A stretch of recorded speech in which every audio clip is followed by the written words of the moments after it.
मणिपुरी वारी पांबी सेनेना ताबीरिबा पुम्नमक्पु अमुक हन्ना तरामना ओक्सरी ngasi amuk mayamgi ngaiha pothananaba wari masa ama puduna laksari. Russian writer S.T. Semjanov ki short story The Servant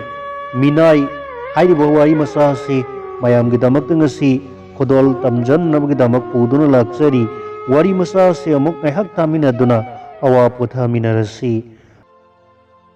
Gerasimdo Christmas mayada Moscow da halakhi matam asimakti sarasida lanai thabak sujage haibada phangba yamna waba matamni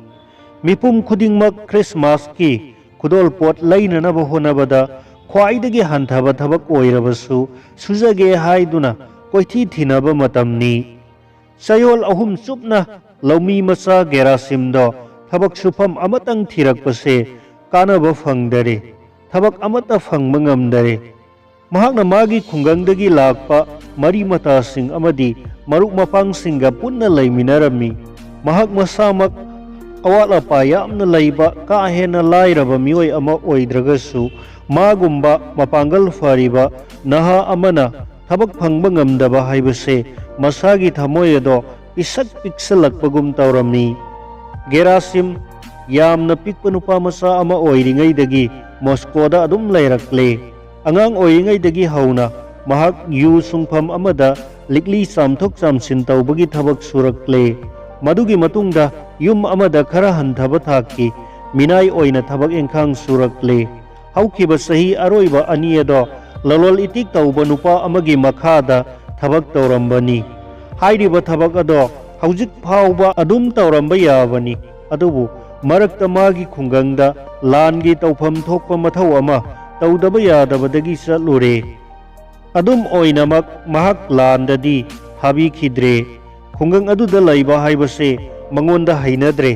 maramdi khunggangi punsido mangonda sunadre maram aduna magi wakhalda khunggangda laiduna punsi lengadabagi saruk Moscow saharda chatlaga nung masing thirubana phagani khanjarami mahakna thabakti sudana lambida pangchatta chattuna laibado masada yamna waisilhanba ama oina mikup khudingi khanjarami thabak ama phangnaba haiduna ikai iki khangdana mahakna honaba yaba honarami saradu dalaiba mipum khudingmakta maga khangna chanababu oirabadi thabak amatang phangjanaba haiduna koihang hanglami kari amuk haigani lambida lakpa karagumba amada fauba lephalaga thabak amatang phangnaba pibinaba haijare adubu pumnamak aremba tare mamai thangdadi Gerasimdo magi khangna chanabasing adugi mafamda asauba polum amabu oirakle mahangna unaba lakpaduda mi kharadi saunarakle pumnamak asigi mathakta minai oiduna migi thabak sujariba kaya adubu apanba pihalli haiduna minai sing adugi mapu kayana minai sing aduda chai thangba tawre amaromda mahak masamaksu chamamnare kari tawgadage haibado khangdre karigumba matamda karigumba amata sadana mahak numit chuppa ama koichat chattuna laire nongmadi Gerasimdo Moscow sahar gi sidaida laiba Sekolnik hairiba mafam adugi manakta magi khunggangi marup ama unaba chalami nupado kanagumba asauba lalonba mioi amakhakki sagol amadi gari ado senaba minai oina laibani lalonba nupado sarop kawi aduga sahi kaya supna magida minai oina marupto lairabani mahakse mapu aduna yamna sanbiraba amadi thajaraba haibado oire aduna mana tauningba thabak thoram kaya da tawjaba haibado oire tasengbadi mapu aduna mabu thajaribasi mahaki yamna haisinglaba mabu thagatuna ngangba sakpa haiba asina singba kaya aduna ni haigani mahakna laiba minai khudingmakta thabak thana khudingmak cheksinna taunaba haiba sakpa tawbaduna mahakpu hena mamal laibani haina sarwapna khalami. Gerasimna mahakki mamanaba minai nupa adugi manakta sanglami aduga mangonda salam amasu tawjare maduda pen khraduna sagol senariba mamanaba minai aduna mabu taram taramna okpire aduga sasu pithakle aduga mahak kamdori bage haina su hanglaklammi Gerasimna khumlaami Zegor Danielits ai asuki matik pibam phatre ai sayol kayasi thabak amata fangdana koichat chatuna laire Sagol senabaduna makata na hanglai nangi hana thabak tawramba mapu aduda nangbu amuk lausin binaba haijedrabro ai haijei aduga mahakna nangbu amuk hana lausin biyu yadrabro aina hana tawramba thabak adugi damak aigi mahutta mi ama hapsilamle mado tabada nupadun khumlai aduni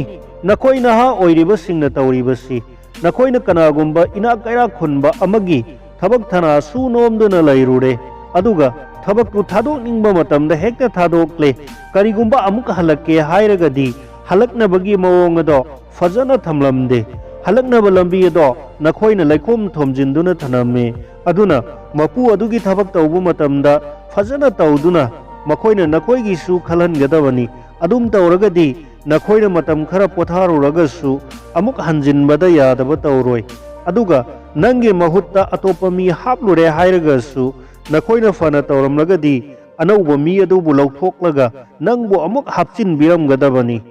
Gerasimna khumlai madubu mi amana irailaina karamna hekta tawbu ngamgadoribano haujiki matamdadi adugumba afaba mapu senjau paibadi amata su laitare aduga aikoi maksu makoibu pelhanba ngamba lai maksu natedana marup minai nupaduna khumlai wa hanjin hanjin ngangbagi kanaba karino aina hainingibase ai isamakki oinani karigumba maram amagi aina thabakse thadokuna yumda chatle khallo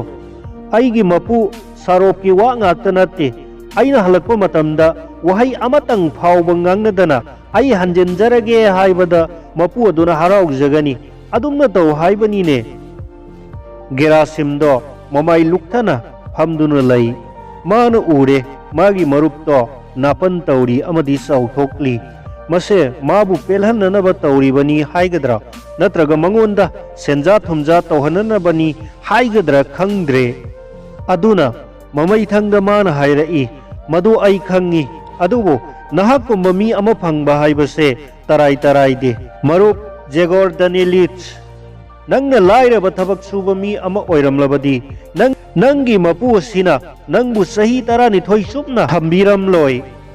Zegor do momonoklami mahakku thagat pibado yamna pamjarami mahakna hairami maduni aina haigadoribase karigumba nangsu aigumna lairamlaba aduga aigumna mapugi penanaba tawramlaba nangsu tha kaya thabak suba phangdaba haibado oiramloi sini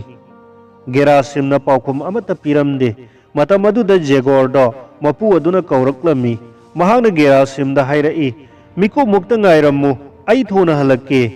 Gerasimna khumlai hoi ai ngairamge Zegor do taha taha halaklaga Gerasimda hairare mahak pungkhai amagi manungda sagol singa do saban hapsilaga magi mapu oiriba master do puduna sahar da chatkani mahakna magi churupto sammaga mado singna kadugi manungda chathok chasin tawduna laithok laisin kari karino thibo humba tawri adudagi thoraklaga Gerasimgi mamangda ngahak leplare aduga hairai marop aina hairibase taw karigumba nangna mafam asida minai oina thabak thana suduna laige hairagadi aigi master asida ai haige Gerasimna hangai minai amagi tangai fadabado magi lairamgadra Zegorna khumlai hoi aikoigi minai amabudi lai adubu mahakti afaba haibado oidre mahak ahal oire master gi damakta thabak suba ingam ngamdre adubu aikoigi laibak phabadi kairoi laikai gi misingna ahal oiraba singa sibu minai oihanduna thabak suali haibagi wakat pasu laiti police singna suhiram asida manamanil naide aduga ahal oiraba minai asinadi makhoigi mafam singado taru tahena sengdok chaba fawba ngamdribani mado tabada Gerasimna thawai yausinna hairai marup Zegor Danielits aigi damakta nangna nangi master aduda wahai amata haibiyu ai punsi chupada nangi damakta pumnamakto sembiriba taibangi mapu mabungo magi mafamda haijage nangna khangibaduni aidi thabak amata tawdana laiba haibase yamna khangamdaba oi fare ai nangidamagta soidana hairage hayengse amuk hana laa'u loinana nang lupa 10 simasu lawsilu asum tawragadi nang nasadasu khara mateng oiba yai thagatchari Jagor Danielis soidana nangna aigidamakta honabigani sanbiduna aigidamakta tawbiba yaba tawbigani Gerasimdo mafam adu thadoktuna chatkhre Jagorna sagol singado saban hapchin khochin duna tawre adudagi mahakna sagol senaba amagi phijet chetchille aduga mamang thong tana sagol gari do thaudorakle Mr. Sarop hairiba magi master do yum adudagi thorakle masamak gari aduda kakhatuna famle aduga sagol do ka hen selhanduna Jagorna thauba horakle asumna mahakna sahar da magi tawpham thokpa lalol itik to tawruraga yumda amuk halakle master adugi pungning wakhal nungaibagi khudong chabado lauraga Jagorna mangonda haudorai ikai khumnajariba master ai adongi mafamda karigumba amata hangatchage karino hayu khoigi khungangdagi mafam asida nupa masa ama lai mahak mabuk mapau yamna faba afaba nupa masa amani hayu kaidorabado adomna mahakpu minai oina adongi dat khara lausin bigera mafam asida nangna mahakpu kari oina thabak tawhanba pambano mafam asida tawbi aba thabak pumnamak tawhanba yagani mahak matik saba mapangal kalba aduga haisingba misak amasu oi adubu haujik leiriba minai Polycarpus kidi kamdauba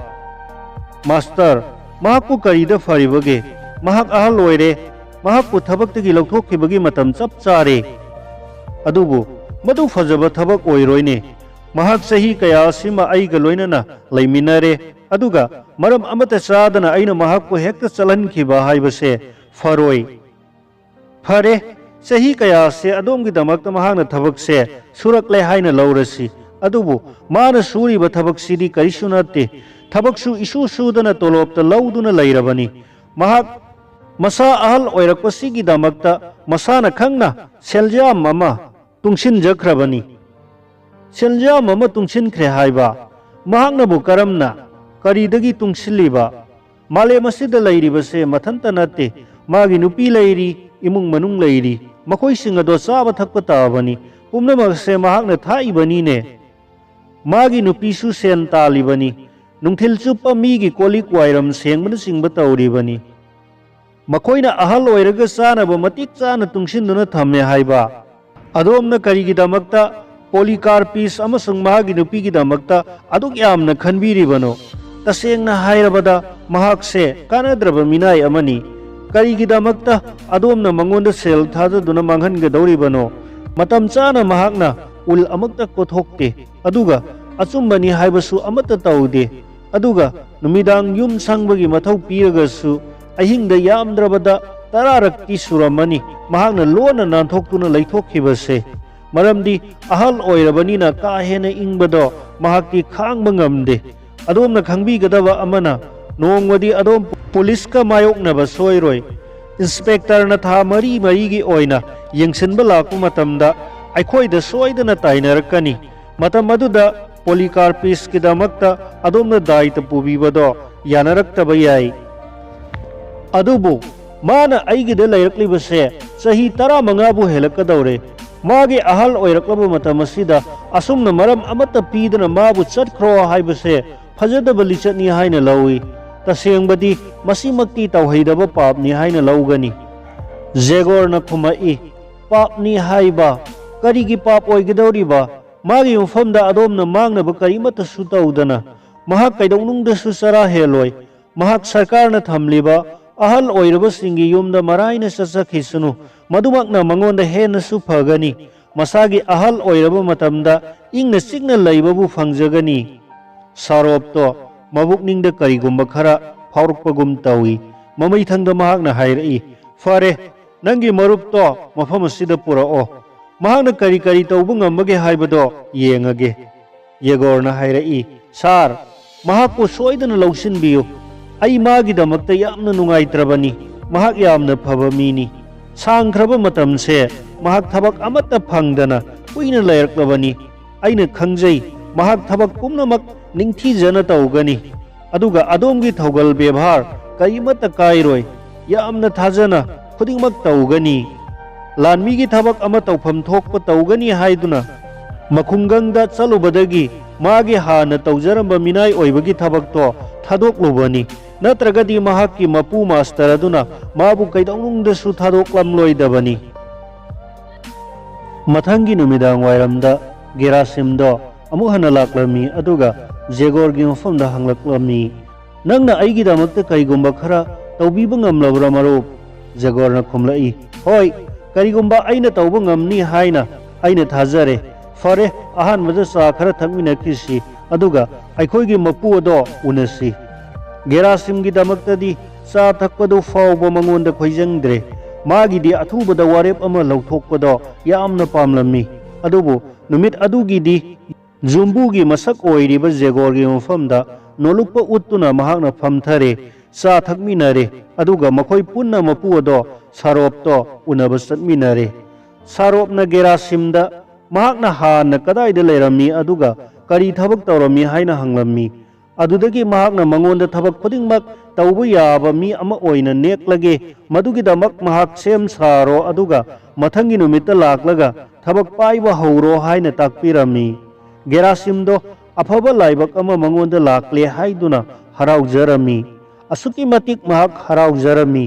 मदुदी महाक मखोंग थांगदुना चटपदो फावबा लैताना चटपा ngamdaba हाइबदो ओइरे महाकना मागी मरुप सगोल सेनरिबा जेगोरगी कादा लाक्लमी जेगोरना मंगोंदा हाइरमी फरे मरुप नंगना नंगी नथौ करमना तौबगे हाइबदो येंगसी अइना नंगबु पुसिलकपगी इकाइबा नंगहनबदी यादे नंगना खंगिबदुनी अखोइबु मिनाय ओइना थम्मिबा मपुसिंगसी करिगुंबा अखोइना अरानबा मा हेक तौरुरबा मखोइना खंखिबा थोक्लबा अखोइगे असोइबा अरानबा पुथोकदबगीता होनरकनी लोइनना पुंगनिंगदा इंगना तमना लैबा लैताबा हाइबदो सुंगोय ओइथोक्लोय मदो ताबदा गेरासिमना हाइरई मरुप जेगोर मदुगिदमक्ता थोइना वारुनु फरे फरे खरा चेक्सिनदी तौसी जेगोरना पुंगनिंग नुंगाइना खुमई गेरासिमदो हराउना थोरक्ले अदुगा सुमांगदो फावरगा थोगाल यौननबा परप परप लाई सुमांग अदुगी हेक नाकंदा अहल ओइरबा मिनाय पोलिकार्पिस की का लैरी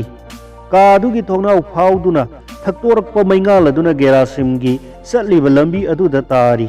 करिगुंबा महाकपु मिनाय ओइना मफम अदुदा लौसिनदुना लैबा तारबदी का असिमक्तदा लैरगदबनी खल्लुबदा महाक येंगनिंगबा अमा पोक्की अदुबु थोंनाउगी थोंनासिंग अदो लोइना थिंजिंदुना थंबनीना मनुंग फावदुना येंगबा हाइबसे ओइथोक्लमदे अदुम ओइनामक कादुगी मनुंगदा लैबा मीसिंग अदुना ngangnariba वासिंग अदो महाकना तारमी नुपी अमगी खोंजेलदा कनागुंबी अमना निंगबा काइना हाइरमी हौजिकती अखोइ करी तौगनी खुमलकलिबा नुपादो अहल ओइरबा मिनाय पोलिकार्पिस तो सोइदना ओइरमगनी महाकना हाइरई अई खंगद्रे अई करी तौगदबनो खंगद्रे लंबीदा थोक्लगा साकनीबा नतना करिसु तौनिंगाय लैत्रे नुपी अदुनसु मखा तारई मदो नतना अखोइगी पांबै लैते अदुगा निंगबा काइना महाकना मखा तारई हे लाइरबा अखोइगी पुंसीसे कयादा वारिबा अखोइना नोंग हेक nganbadagi अथेंगबा अहिंग फावबा थबक सुदुना त लैरखी असुमना नोंगमगी मतम हौखी हौजिकना अहल ओइरक्लबा पांगल लैसिलक्त्रबा मतम असिदा हौजिकती चटख्रो हाइदुना हेक्ता तानथोकपीबा नुपादुना मुखुमई अखोइना करीबु तौरुबा ngamgani अखोइगी मपुनी हाइदुना लैरिबा महाक्सी अखोइगी इमुंग मनुंगी मी नत्ते अखोइ खक्तना सांख्रबा मतमसे अखोइ पुमनमक इमुंग मनुंगी मी ओइना खल्लुबनी अखोइसे मितोमनी हाइबु फावबा काउरुबनी मसिगी मतंगदा अखोइना मंगोंदा हाइरुबदा थोइना कानररोय हौजिकती मसागी खुदोंग चाबा अदुदा येंगबा ताबनी मिनाय लोइरिबा मपु पुमनमक पुक्चेल पिकपा ngaktaniने मखोइ मसागीदा खनबनी मखोइना अतोपगीदी खनबा ngamba पोट नत्ते अखोइना पुक्चेल सेंगना अमदी थाजना इसागी पांगल लौसिंग पुमनमक सिनदुना मखोइगी थबक सुखी हाइबदो मखोइदी निंगसिंगुबा नत्ते अहल ओइसिलक्लबा मतम असिददी चही अमा चुमना मखोइगी थबक सुबा ngambagi पांगल लैजरी हाइरगसु मखोइगिदा सोलब फाउबा सुम लैगनी हाइबदो चिंगनबदगी चही अमा लैब यारिबा फाउबा अखोइबु तानथोकली मरमदी अखोइ सोंजलकलगा मखोइदा खुरौ चेनगनी हाइबदुगी मसादा अकीबा पोइने अखोइ पांगल हेक वालकपगा इसाना खंगना थादोक्तुना चटपा ताबनीने मपु असिमक्ति अखोइना थोइना मराल सिरुबा याबा नतेदा मागी मिनाई सगोल सेनबा असिनी अखोइना वारौगदौबसी जगोर दनीलिस असिना मागी मरुप की फिबम अमा सेमननबा होनबदगिनी अखोइना वागदौरिबसे होय महाकसे लिंदुनी महाक मरैसे करमना हैसिंगना खतकदगे हाइबदो खंगी फरे अखोइ मतम गाइबा ताई मचिन थीबा नुपा असिदा करी थोलकदगे हाइबदो गाइबा ताई आई मपु असिदा चुमद्रिंग चटके अदुगा महाकना करमना नमथक तौबनो हाइबदो हाइरुगेदो महाकना ममांगदा चरु सजिक हुरानखिबा नत्रो हौजिक्ति खुदिंगमक आइना इरगा पीगनी मसे पुम्नमकसे पारगा जेगोर हाइरिबा मिनाय असिना अखोइ पुम्नमकता मिनंबा कया यामना ngangbage हाइबदो मपु सरोप अदुना मसा मथनता खंगजरकनी नुपा अदुना मु हाइरई अदुम तौगनु नुपी अदुगुंबा पाप की थबक तो तौगनु नुपी दुना खुमई पाप हाइबा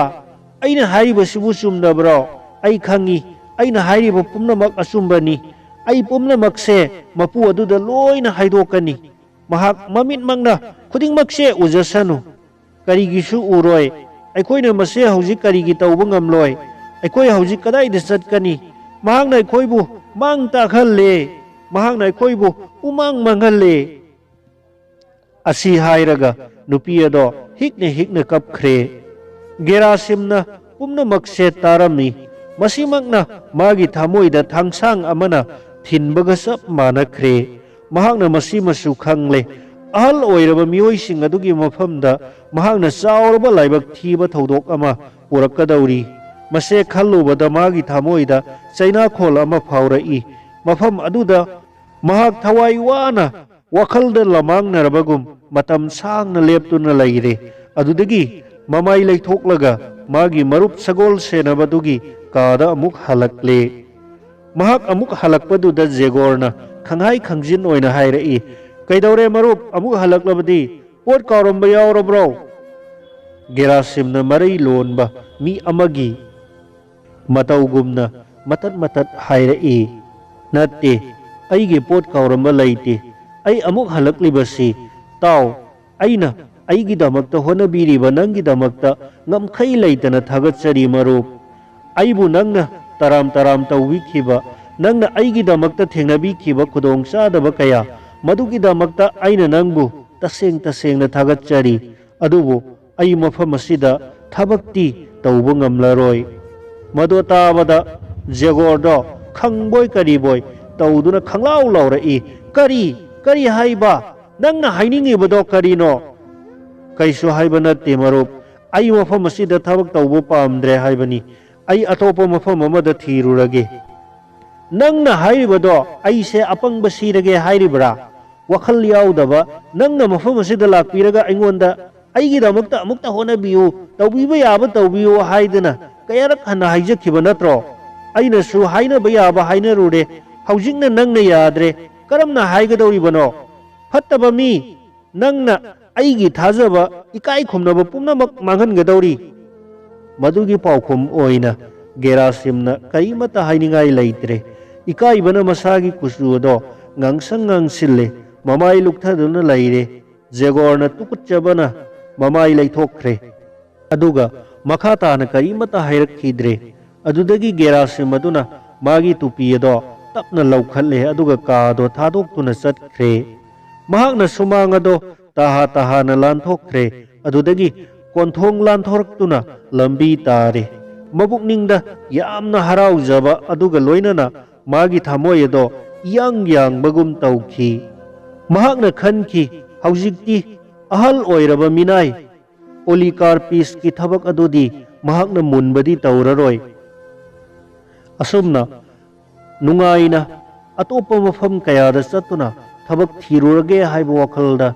mafam adudagi khongsa lakhi